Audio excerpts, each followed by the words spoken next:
በጣም ደግ የሆነው ቅዱስ ገብርኤል ብዙ ጊዜ ላይ በእለተ ቀኑ ምንም አይነት ሰው ስራ የማይሰራው ለምንድን ነው?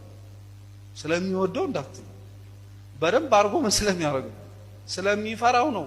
ልብስ ባጥብ ምን ይመጣብኛል ብሎ የሚገርማችሁ እነ ሚካኤል አይከፋቸው በቀናቸው እንዲህ ስናረግ እነ ሩፋኤል እነ ኡራኤል ምንም አይመስላቸው ደስ እንዳላችሁ እናን ይላሉ። ኃይሉን መራት ታስቡ ኃይሉን በፍጹም ስጋዊ የሆነውን ነገር በእነዚህ ቅዱሳን መላእክት እንደ ሰንበት በሚከበርባቸው ዕለታት ላይ ደገኛ የሆነ መልካም ስራ እንድንሰራባቸው ያስፈልጋል። አስቡት ለ30ውን ቀን በሙሉ ስንደክም እንዴት አንድ ቀን ለነፍሳችን መኖር ይከብደን? በቃ ወር በገባ በ19 እንደ ሰንበት አክብሩት የቅዱስ ገብርኤልን በዓል ማለት እኮ ስጋዊ ነገር አታስራበትና ስለ ነፍስ የምትጨነቅበት ቀንቱ ንስሐ ከሆነ ግባበት ከምቆርብ ከሆነ ቁረብበት። መልካም ለማድረግ ይሄ ስድስቱን ህግጋተ ወንጌል ተረቢያ ብለተኛል ተጠምጫ ተጠተኛል የሚሉትን ለማድረግ ከሆነ ተጠቀምበት ያንን ቀን እንጂ ገብርኤል ነው ብለህ እጅግርን አጣጥፈ ቁጭ በልኩ ያለ ማንም የለም።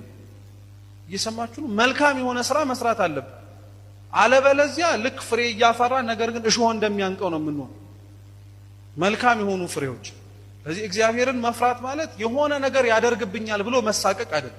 አብዛኛው ሰው እግዚአብሔርን ትወደዋለህ ሲባል እወደዋለሁ የሚለው የሚወደው ብቻ ኖሮ አይደለም የሚፈራውም ስላለ ደግሞ አልወደውም ብል ምን ሊያደርግብኝ እንደሚችል ማን ያውቃል እያለ አይደለም።